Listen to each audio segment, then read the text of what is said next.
성경 말씀을 봉독합니다. 느헤미야서 11장 1절, 2절, 2절을 봉독합니다. 백성의 두목들은 예루살렘에 머물렀고 그 남은 백성은 제비 뽑아 10분의 1은 거룩한 성 예루살렘에 와서 거하게 하고 그 구분은 다른 성읍에 거하게 하였으며 무릇 예루살렘에 거하기를 자원하는 자는 백성들이 위하여 복을 빌었느니라. 아멘. 성벽을 중수하고 큰 공사가 마무리되고 또 큰 집회도 다 정리가 된 후에 이제는 사람들은 또 삶의 자리로 돌아가야 할 때가 되었습니다. 반면에 여전히 그 예루살렘 성 안에 성 내에 살아야 되고 거기서 할 일이 있는 사람들은 예루살렘에 남고 그 외에 이제 농사나 목축이나 여러 산업을 하는 사람들은 전리, 전토, 자기 일터로 이제 돌아갔다는 이야기를 하고 있습니다. 근데 예루살렘 성 안에 사는 사람은 누구며 또 성 밖에 다른 성읍에 사는 사람은 누군가? 지금은 이제 뭐 누구라도 성이란 게 또 없고 그냥 도시가 있으면 뭐 다운타운 중심가에 사는 사람이 있는가 하면 변두리 사는 사람 이런 차이는 있어도 아무든지 그 성 안에 살 수가 있습니다. 그런데 그 시대는 그건 좀 다른 문제예요. 여기 보면은 그 예루살렘 시 안에 그 성벽으로 둘러싸인 그 벽 안에 사는 사람들은 뭐 지도층 사람들, 여기 보면 두목이라고 되어 있는데 그 두목 하니까 무슨 깡패 두목도 아니고 그 어감이 좀 이상하긴 합니다만은 지도층 사람들이 이제 성 내에 살게 됩니다. 물론 뭐 그 성 내에 사는 사람들 중에는 또 노예라든지 르디님 사람들, 나무 패고 물 길는 그런 사람도 있지만은 일반 산업이라는 게 그 성 안에는 별로 없는 거예요. 그래서 성 안에 사는 사람들 다 이게 그 유다 자손과 베냐민 자손, 그러니까 다른 지파 사람들은 뭐 있어봐야 이제 레위인들이 좀 있는 정도고 대개 유다 자손, 베냐민 자손이 주축인데 거기에 총 그러니까 6절에 보면 예루살렘에 거한 베레스 자손의 도합이 468명이고 8절에 보면 그 다음 갑배와 살레 등인데 도합 928명이고 그 다음에 또 11절에 보면은 11절, 12절에 전에서 일하는 형제나 도합이 또 820명이고 이렇게 쭉 해가지고 전체적으로 그 성 안에 거하는 사람의 그 기록된 수로만 하면은 3,138명 정도가 예루살렘 성 안에 이제 살게 됩니다. 이 사람들은 관리들이거나 아니면 또 군인들이거나 노래하는 자, 문지기, 뭐 제사장, 그리고 이제 관리들 뭐 이런 사람들이죠. 우리가 지금 우리 시대는 이제 제도가 지금 우리나라 같으면 이제 민주공화국이다고 하는데 우리가 조금 이제 언어에 있어서 그 개념이 불분명한 그 개념 혹은 우리 입에 잘못 그 익숙해져 버린 말이 있는데 이런 민주주의라는 거하고 민주제도라는 말하고는 같은 말이 아니에요. 그 민주제도가 맞는 말이고 민주주의라고 하는 거는 그는 누가 번역을 할 때 심각하게 잘못한 거예요. 우리가 무슨 주의 하는 건 전부 다 끄트머리에 이즘, ISM이라고 붙어 있어가지고 그거는요 되게 그 소수 뭐 극단적 어떤 사람들 이런 사람들이 무슨 주의를 표방하면서 그 모든 국민의 지지를 얻기는 어려운 어떤 주의 이런 것들은 되게 소수 몇 사람 독특한 사람 뭐 괴짜 이런 사람들이 하는 게 이제 이점이고 우리가 지금 대한민국은 민주공화국이다 할 때 민주주의라는 게 아니고 국민이 주인되는 제도라고 해야 맞아요. 제도. 그래서 우리가 무슨 다른 거는 다 이점이 붙어 있는데 소위 말해서 우리가 민주주의라고 번역한 거는 번역이 잘못된 거고 민주제도 데모크라시거든요. 데모크라시. 민주제도 나라, 민주제도 사회 이렇게 맞는데 여전히 그만 그 입에 익은 게 민주주의가 돼가지고 좀 이상하게 된 거예요. 그래서 민주제도에서는 국민이 주인인 거야. 국민이 주인이고 그 관리들은 공적인 공복이래요. 공복. 근데 이게 아직도 우리나라 사람들 내지는 정치인들 이런 사람들은 그 민주제도라고 할 때 그 민주제도도 익숙하지 않고 민주주의라는 말이 잘못 번역되었다는 인식도 되게 명확하지 않습니다. 그래서 민주주의니까 그거는 뭐 급진적인 좌파 이런 사람들 하는 소리다 이렇게 생각해요. 주의는 그래, 주의는 그럴 수 있어요. 주의라고 할 때는 그런 식으로 너무 진보적인 그런 사고를 빈정거리면서 저놈들은 저것들은 민주주의란다, 민주주의 잘한다 이렇게 아주 욕입니다. 사실 민주주의라고 할 때거든요. 몇 사람만 그런 극단적인 사람을 놓고 민주주의라 해요. 그래서 사실은 우리가 받아들이는 건 민주주의가 아니고 민주제도, 국민이 주인이라고 하는 제도. 그런데 그걸 예를 들어서 지금 현재 우리 윤석열 대통령 같은 사람은 민주제도를 그 절대 용납 안 하는 사람이야. 봤잖아요, 왕이라고 또. 그러니까 왕이 때문에 5년마다 4년마다 바꾼다는 건 말이 안 돼. 확 뒤집어 가지고 싹 잡아들여 버려 가지고 영구 집권할 수 있는 그런 걸 꿈꾸고 있는 사람들인데 이게 이제 옛날에 프랑스 같은 데서는 프랑스나 러시아 같은데 소위 백군파, 적군파는 그 적군파는 공산주의자들이고 백군파는 왕당파인 거야.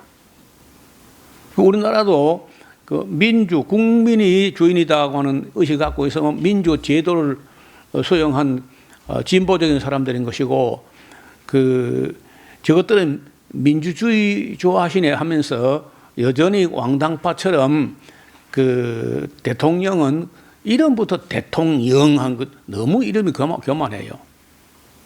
그 우리나라만 있는 이름이 대통령이라는 게 그 미국 같은 데서 프레지던트라는 말은 회의할 때 사회자, 회의할 때 앞자리에 앉은 자 이런 뜻이지 그게 뭐 대통령 막 이런 어마어마한 이름이 아닌 거예요.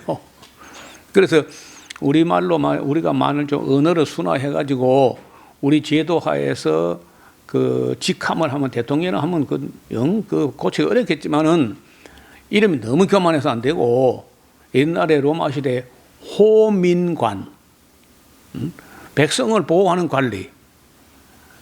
그거는 그 국민 중에서 나옵니다. 왕에게 있는 게 아니고 왕에게서 나오는 어떤 누구가 아니고 국민 중에서 백성 편에서 백성을 보호하기 위해서 선출된 이런 사람을 호민관 하는 그 말이 훨씬 더 좋은 말이에요. 백성을 보호하기 위해서 선출된 사람. 그래서 호민관 하는 말이 영 매가리가 없어 보이는지 우리는 막 대통령이라고 어마어마한 온 세계에서 제일 교만 왕보다 더 센 것 같아요. 그런 이름을 붙여가지고 그냥 싹 다 잡아들이고 막 이런 식으로 아주 그 마인드 자체가 민주제도에 익숙하지 않은.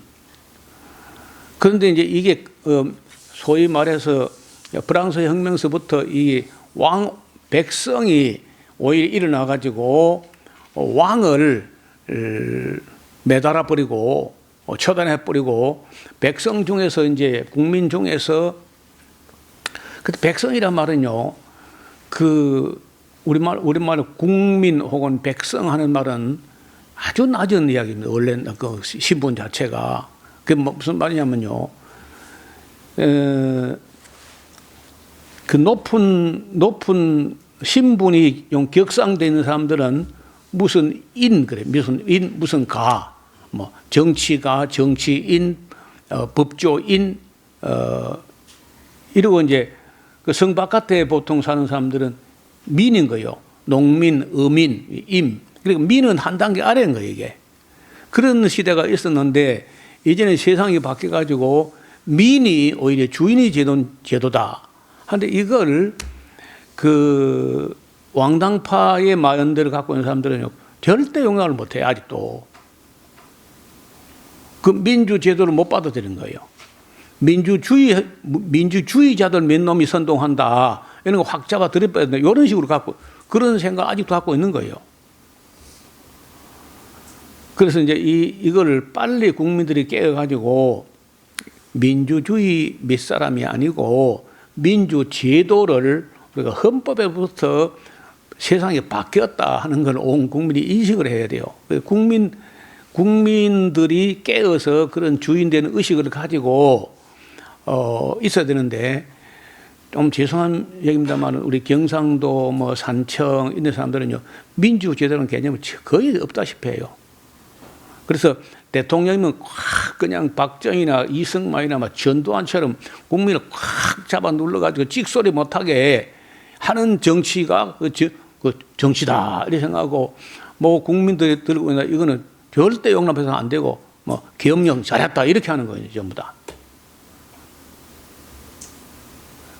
경상도 사람은 나라 하나 따로 만들어야 돼. 거의 구제불능이야 사람들은. 민주제도라는 걸 도무지 용납을 안 되고 특히 산청 사람들 산청 함양 진주까지 그래 진주까지 뭐 어떻게 하면 저기 뭐 PK, TK 뭐 거의 다 비슷해. 여전히 그냥 왕당파 시대의 강력한 지도력 뭐 이런 그런 데서 못 벗어나는 거예요.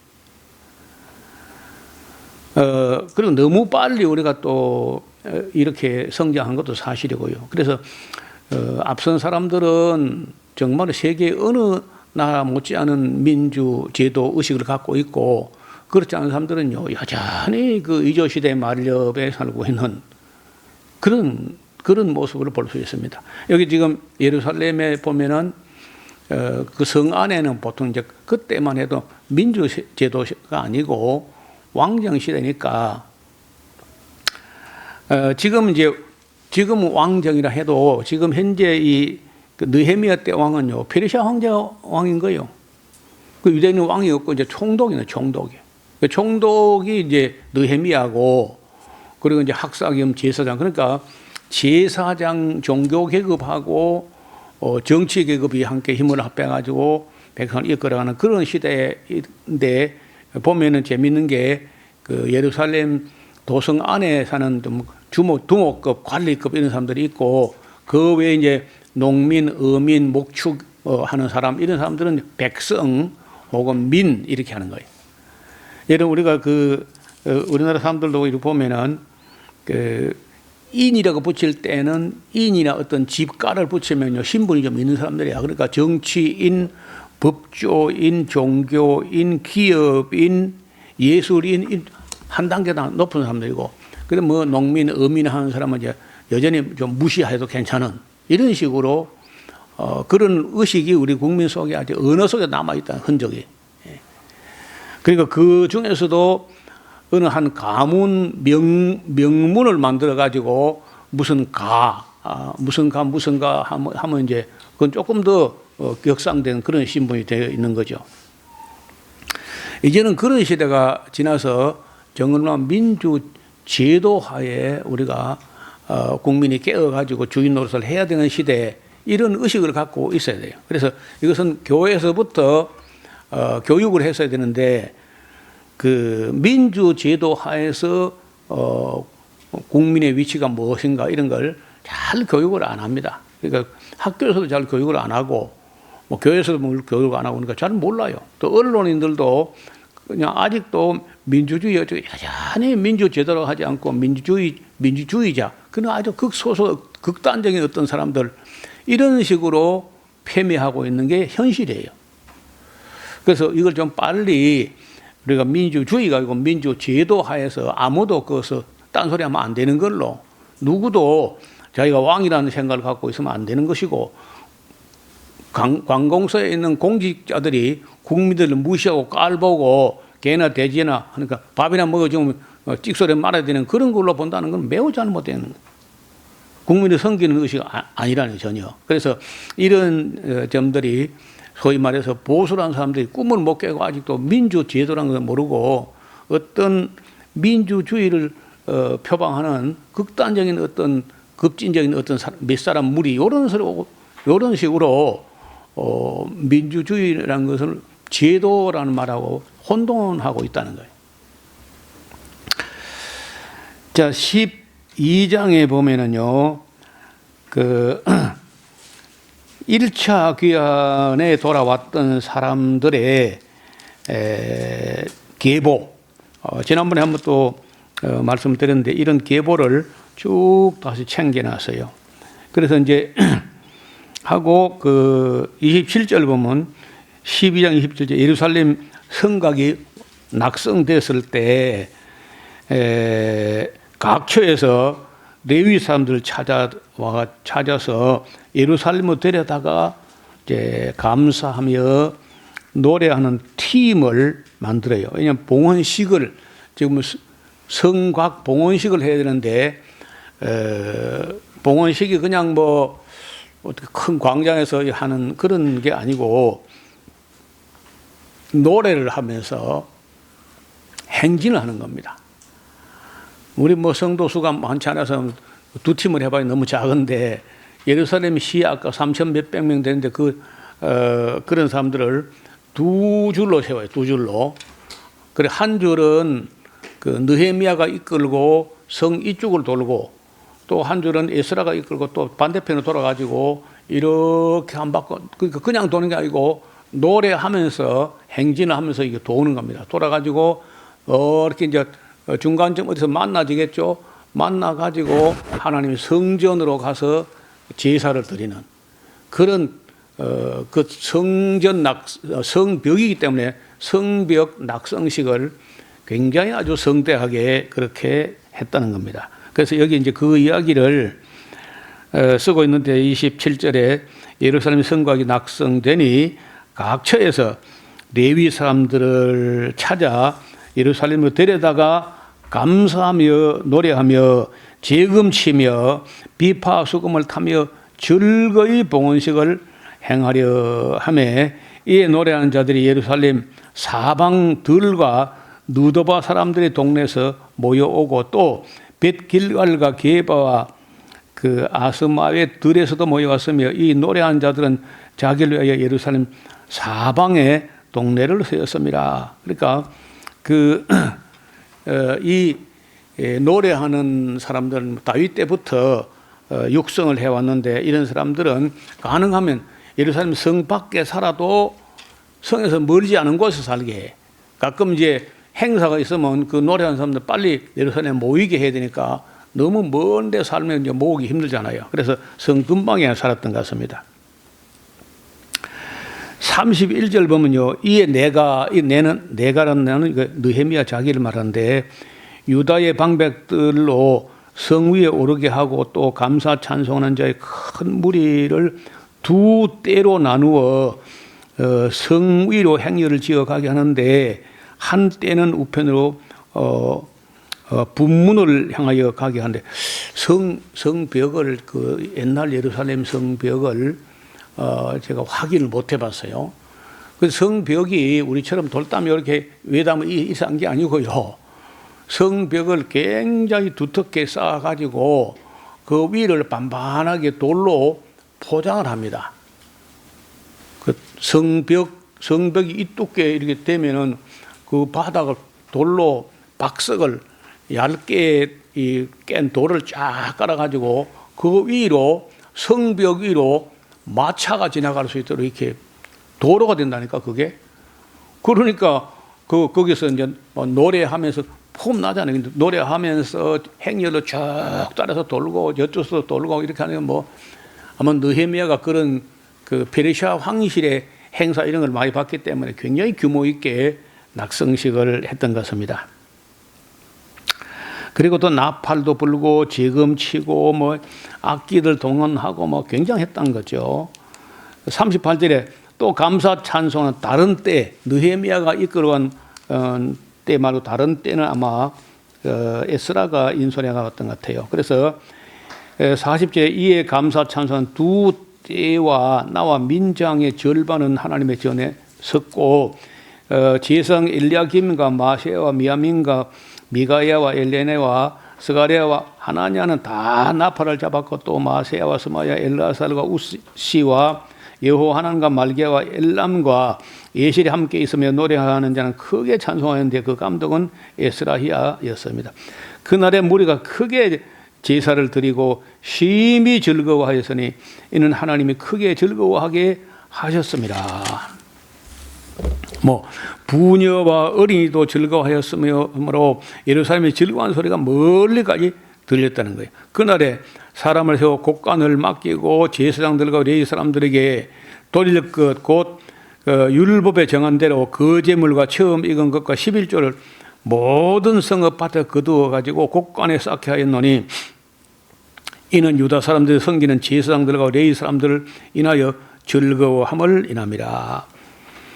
저희는 하나님을 섬기는 일과 결례 정결케 하는 예식을 힘썼으며 노래하는 자들과 문지기들도 그러하여 모두 다윗의 그 아들 솔로몬의 명을 쫓아 행하였으니 옛적 다윗과 아삽의 때에는 노래하는 자의 두목이 있어서 하나님께 찬송하는 노래와 감사하는 노래를 하였습니다. 스룹바벨과 느헤미야 때에 온 이스라엘이 노래하는 자들과 문지기들에게 날마다 쓸 것을 주되 구별한 것을 레위 사람들이 주고 레위 사람들은 그것을 또 구별하여 아론 자손에게 주었다. 그러니까 11조 천열매 이런 걸 거둬가지고 레위 사람들에게 일단 주면 또 레위 사람들은 그 또 11조를 모아가지고 아론 자손들에게 주게 했다. 모든 일이 그 느헤미야하고 에스라하고 협력하니까 전부 다 정상으로 다 회복됐다. 그런 이야기예요. 그리고 이 13장에는 우리가 미처 잘 챙겨보지 않으면 깜빡하기 쉬운 이야기인데 이걸 다 하고 나니까 세월이 좀 흘렀어요. 세월이 흘렀을 때 느헤미야는 뭐 거기 예루살렘에 그냥 그 백성들을 다스리며 있었으면 좋겠는데 페르시아 황제하고 약속한 기한이 찼어요. 그 기한이 얼마냐면 12년 만기가 된 거야. 그래서 느헤미야가 페르시아 돌아갑니다. 그런데 이때 이제 에스라가 뭐 돌아가셨다든지 연세가 많다든지 이런 말이 없어요. 아마 돌아가신 것 같기도 한데 13절 그때 모세의 책을 낭독하여 백성에게 들렸는데 그 책에 기록하기를 암몬 사람과 모압 사람을 영영히 하나님이 해들어오지 못하게 해라 이런 말을 이제 읽어가지고 그 섞여 있는 사람들을 다 쫓아내 보내게 됩니다. 백성이 이 율법을 듣고 그 섞인 무리 곧 이스라엘 가운데서 몰수의 분리해서 쫓아냈습니다. 자, 이전에 우리 하나님의 전 골방을 맡은 제성 엘리야십이 그 도비야와 그냥 연락 뭐 전화하고 편지하고 이런 게 아니고 이 연락이라는 말이 관계가 있었다는 거야. 사돈 관계야. 암몬 사람하고 제사장 되는 엘리야십이라는 사람하고 암몬의 관리였던 도비야 가문하고 이렇게 서로 혼인 관계가 있었기 때문에 뭐 잘못된 거야. 도비아를 위해서 한 큰 방을 성전에 있는 한 큰 방을 내주는데 이것이 이제 제사장 엘리야십이라는 사람이 자기 사돈 된다 해가지고 그렇게 한 거죠.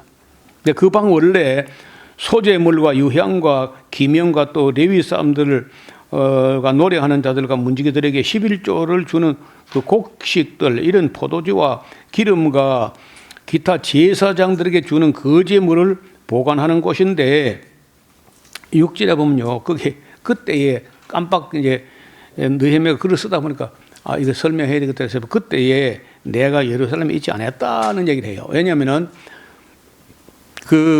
그렇게 될 다시 말하면 제사장 엘리야십이 도비아를 위해서 하나님의 성전의 방 한 칸을 비워주는 그때 느헤미야는 어디 있었냐?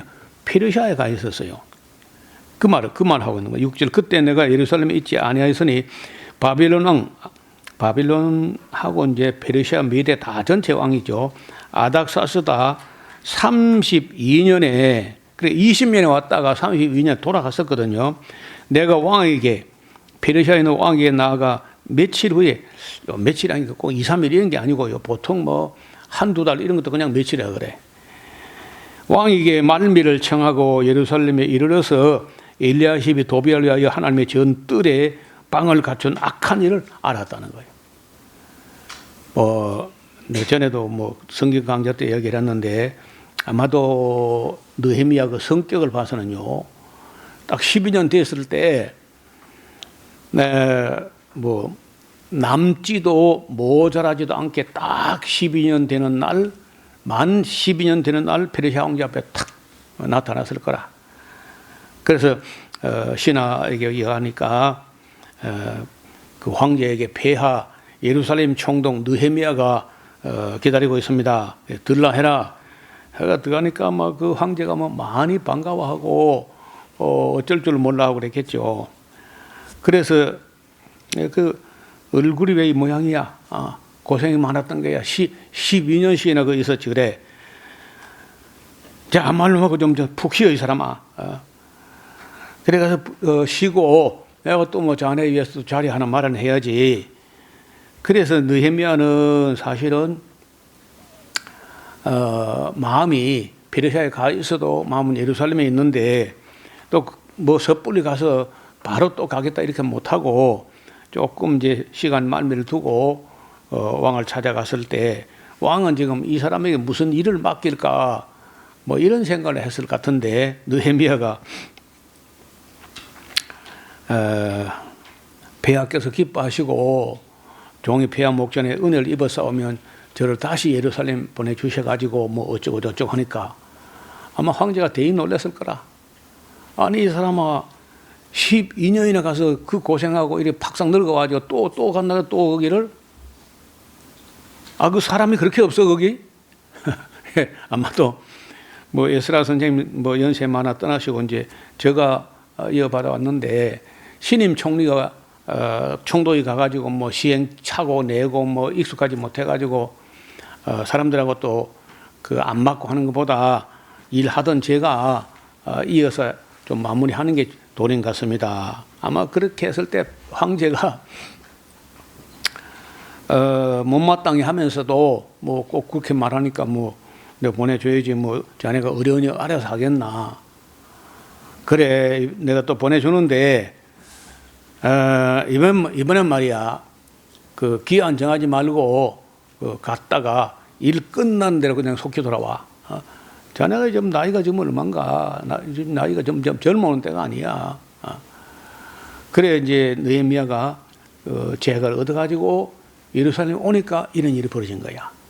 제사장 중에 엘리야십이라는 사람이 암몬 사람 관리였던 뭐 도비아가 돈이 많았더니 뭐 수가 있는 거지 이제. 그 사람을 위해서 하나님 성전방을 떡 비워줘가지고 도비아의 미친놈이 이 암몬 놈이 그렇지 않아도 암몬 사람은 이 여호와의 총에 속하지 못한다 그랬는데 이 제사장하고 같이 놀아놨다는 거야 이게. 그 느헤미야가 막 가가지고 끌어내가지고 막 그 세강 다 그냥 불사질러 버리고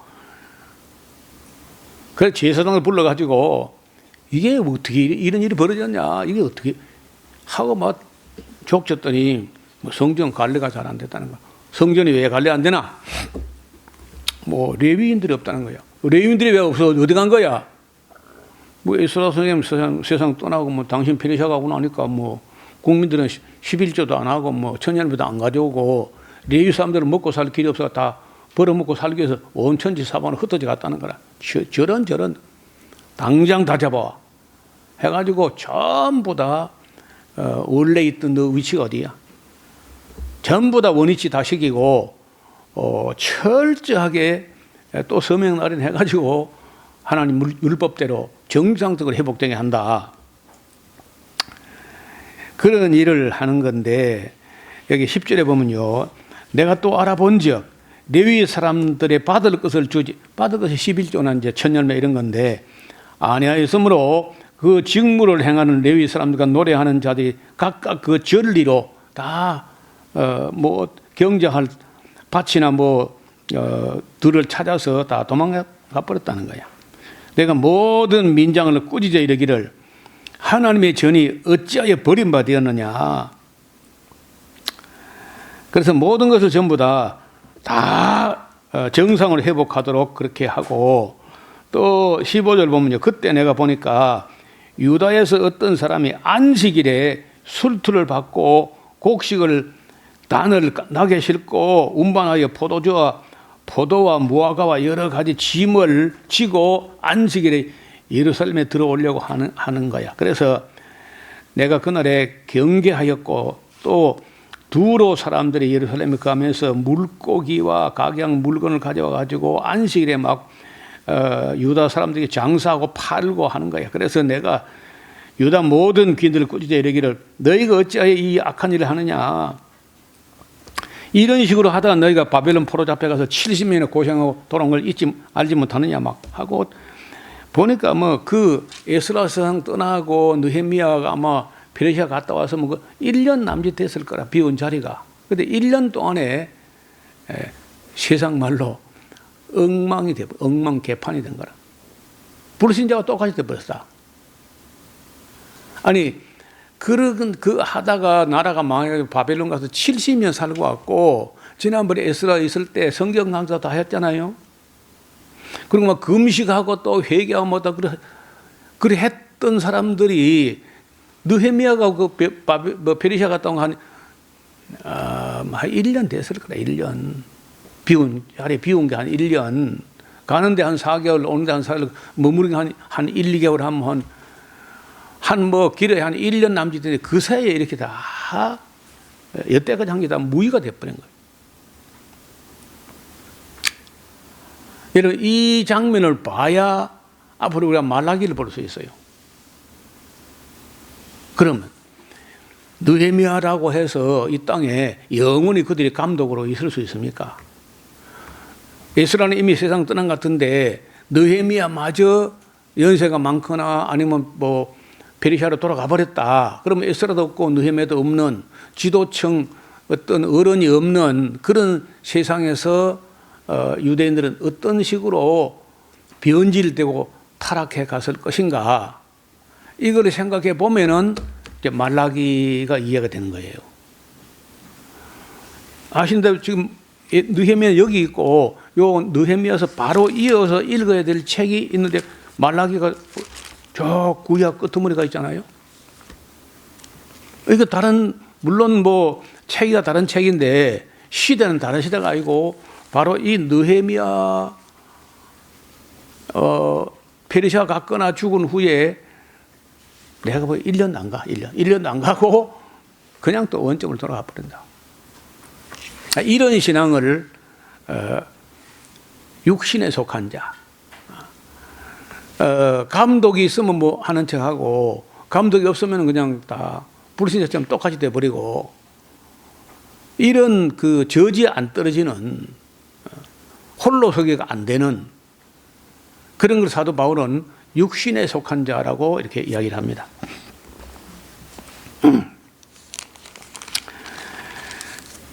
22절요. 내가 또 레위 사람들을 명하여 몸을 정결케 하고 와서 성문을 지켜서 안식일로 거룩하게 하라 하였느니라.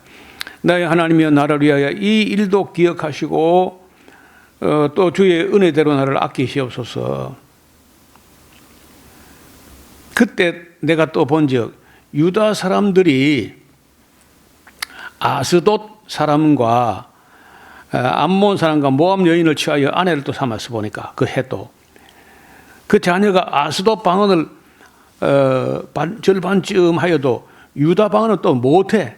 그래서 그 하는 말이 각각 족속의 방언이 돼가지고 유대인인데 블레셋 방언을 하고 있고, 그래서 뭐 느헤미야가 아주 뭐 25절 내가 책망하고 저주하며 두 사람을 때리고 그 머리털을 뽑고 이러되 제발 너희는 저희 딸들을 너희 아들에 주지 말고 너희 아들들은 너희를 아여 저희 딸을 데려오지 마세요 제발.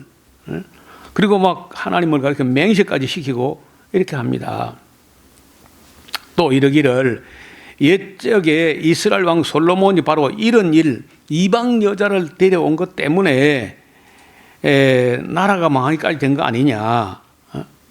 세상에 아무도 비교할 왕이 없을 정도로 그런 큰 왕이었지만 하나님의 사랑을 입은 자였는데 하나님이 저로 왕을 삼아 온 이스라엘 다스리게 했어.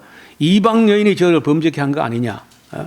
너희가 이방 여인을 취하여 크게 악을 향하여 우리 하나님께 범죄하는 것을 우리가 어떻게 용납하겠느냐 하고 뭐 느헤미야가 계속 이렇게 애를 쓰는 모습을 보여주는데, 그래서 이게 얼마나 가겠냐고. 느헤미야 세상 떠나고 나면은 이게 얼마나 유지가 되겠냐 하는 거예요. 대제성 엘리야십이 손자 요야다의 아들 하나가 호른 사람 산발락과 사이가 됐다네. 또 그 내가 쫓아내고 나를 떠나게 하였느니라. 내 하나님이여 저희가 제사장의 직분을 더럽히고 제사장의 직분과 레위 사람에 대한 언약을 어겨사오니 저희를 기억하옵소서. 예, 이때 이제 그 산발랏이라는 사람이 쫓겨나가지고 사마리아에 가서 자기들끼리 또 신전이지 뭐 신전, 성전도 아니고 그런 전을 짓고 예루살렘의 유대교하고 사마리아하고 이제 갈라지게 돼요. 그러면 지금 여기 유대인들도 맨 하는 짓이 이런 수준이라. 그리고 사마리아 사람들이 그 잘못됐다 해가지고 유대인들은 또 자기들도 뭐 그 여기 보면 행편없이 해놓고 사마리아 사람들은 쌍놈들이고 자기들은 뭐 신앙이 좋다고 그런 뜻 우쭐거리고 했는지 모르겠어. 예수님은요 똑같이 취급하거나 차라리 사마리아 사람이 낫다. 선한 사마리아인, 그럼 선한 유대인 그런 말 없어. 근데 선한 사마리아인 이야기를 예수님 한다고. 그러니까 뭐 유대인이나 사마리아 사람들이나 하나님 앞에보다 다 거기서 거긴 거야. 29절 내 하나님이여 저희가 제사장의 직분을 더럽히고 제사장의 직분과 레위 사람에 대한 언약을 어겨 싸우니 저희를 기억하옵소서. 내와 이와 같이 저희로 이방 사람을 떠나게 하여 깨끗하게 하고 또 제사장과 레위 사람의 반열을 세워서 각각 그 일을 맡게 하고 그 정한 기한에 나무와 처음 익은 것을 드리게 하였으니 내 하나님의 나를 기억하사 복을 주옵소서. 참 느헤미야는 최선을 다하는, 끝까지 최선을 다하는 그런 모습을 보여주고 있습니다. 그렇긴 한데 문제는 느헤미야가 그래 한다 해서 느헤미야 세상 떠나고 난 후에도 유지가 됐느냐 하면은 안 됐다는 겁니다. 그 안 된 증거가 뭐냐? 말라기를 가서 보면 안 된 거예요. 에스라가 성경 강대를 해서도 안 됐고 느헤미야가 이렇게 철저히 뭐 단속해도 결국 안 되고 마는 거예요. 여러분 이 사람들 속에 이 죄성과 타락한 이 본성이란 게 죄의 근성이 그렇게 찔긴 거예요. 참 잘 안 돼. 여기까지 해서 우리가 이제 구약 성경을